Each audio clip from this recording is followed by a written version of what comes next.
Okay, we are going to go first over yesterday's March Spiral 2 answers. So go ahead and correct your answers down the side.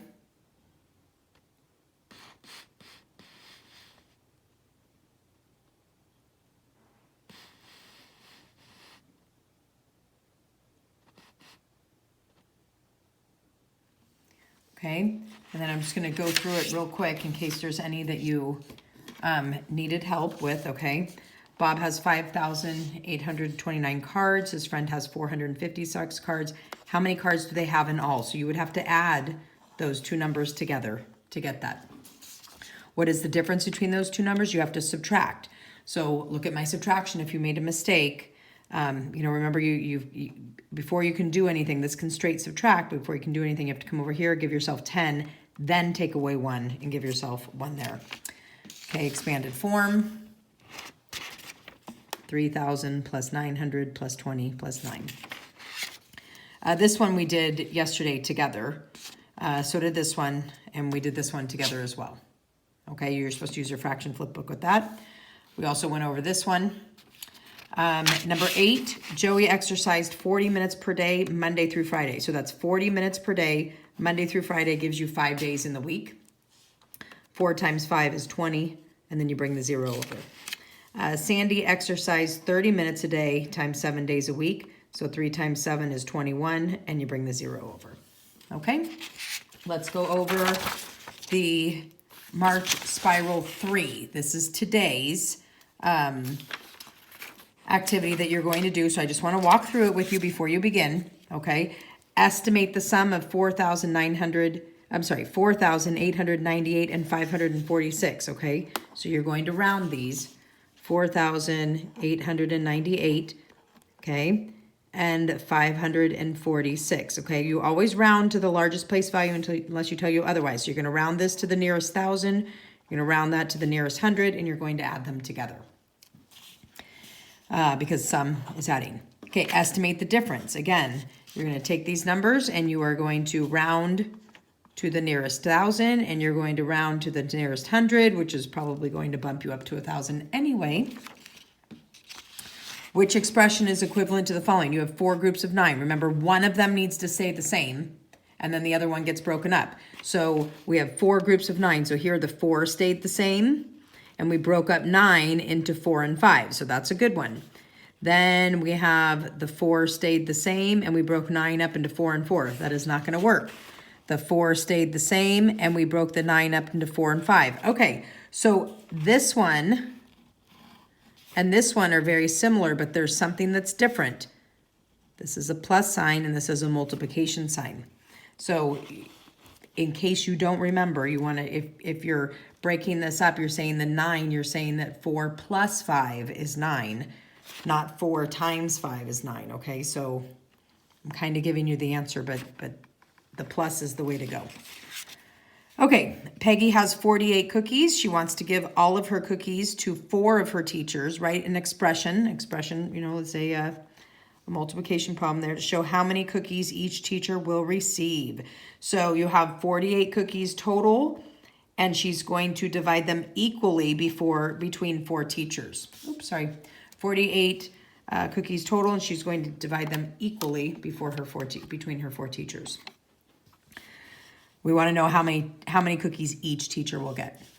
Okay, draw lines to partition or divide each of the beakers, that's the containers, into the fractional proportion indicated below. So 1/3, go ahead and write that, and 1/5.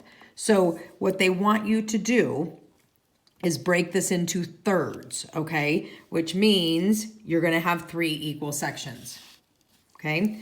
So when you want 3 sections, you draw 2 lines because this one counts as a line, okay? So 1, 2. So we have 1, 2, 3 sections, okay? And this one you would want to divide into 5 equal parts, which would mean you only draw 4 lines. So I'll let you do that one, okay? You have to make them as equal as possible.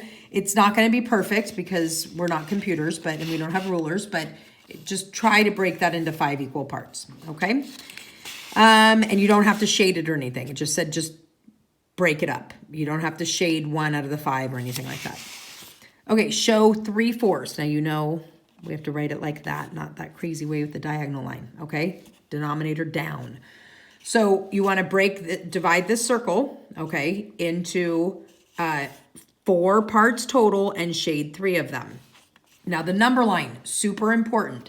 Before you do anything, you must draw your 0 and your 1. You cannot start to divide this into 4 equal parts until you have your beginning and your end points, okay? So you must always do your 0 and your 1 first.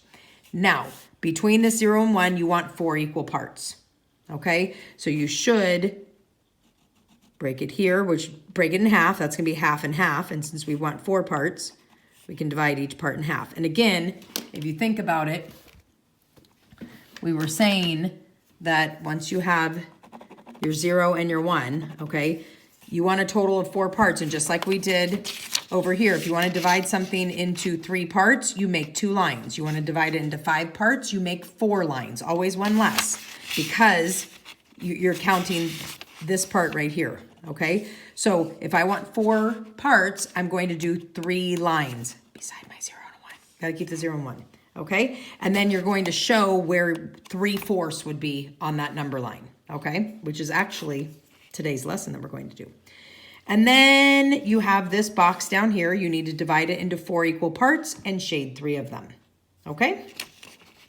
And there's multiple ways to do that. Okay, telling time or elapsed time. Bob went to the doctor at the time shown. Okay, first of all, what time is that? I would say it is 10:24. Okay, he was there for 22 minutes. So what time did he leave the doctor's office?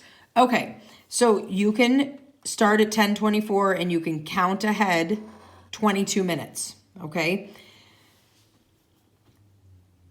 so we can do that. And I'm just going to show you how to do this. There's 2 different ways to do this. Okay, so we can go ahead and we can count ahead 20. We're at 10:24. We want to add 22 minutes to it. So if we added 1 minute, okay, we would get to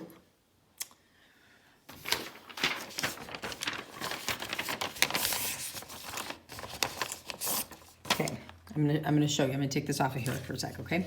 So we are at 10:24, okay? Just gonna use like a little number line here. Okay, so if I jump 1 minute, I'm gonna do it on the bottom. I need more space on the top. Okay, this is 10:24, right? If I jump 1 minute, I'm gonna be at 10:25, right? And now I wanna add 22 minutes. So I'm gonna add 5, 10, 15, 20. This is 5, 5, 5, and 5. Okay, I'm adding, so far I've added 21 minutes, right? I've added 1 minute, so got me 10:25. If I add 5 minutes, 10:30, 10:35, 10:40, 10:45, and I need to add 1 more minute because I've added 5, 10, 15, 20, 21, and it's 22 minutes that I need to add. So if I add 1 more, that gets me to 10:46, okay? So that is my ending time of what time I'm going to leave there. Now, there's 60 minutes in an hour, okay? As long as you're not crossing the go line, meaning as long as you don't hit the number 60 and get into the next hour, you can actually just add and subtract, okay? So for here, I could just add my 22 minutes here and come to 10:46, okay? Because I'm at 10:24, and if I add 22 minutes to it, I'm gonna get to 10:46. But again, if this number when I add gets to 60, I have to stop. I have a problem because now it's 11 o'clock, okay? Once you add time, if you're at 59, once you're at 10:59, you know that 10:60 is now 11 o'clock. So it's a trick that only works as long as you don't go into the next hour, okay? So again, we haven't learned time yet. This is just a little bit of dabbling in it, okay? All right, the graph to the left shows the results of the survey asking students for what their favorite pets were. How many total people were surveyed? Okay, so each smiley face counts for 2. So this is 2, 4, 6, and of course this is half. So this is gonna be 7 people in this one. 2, 4, 6, 8. Okay, you get it? So you need to do this one, and then you're gonna add them all together. okay, to find out how many people were surveyed. Okay, good job.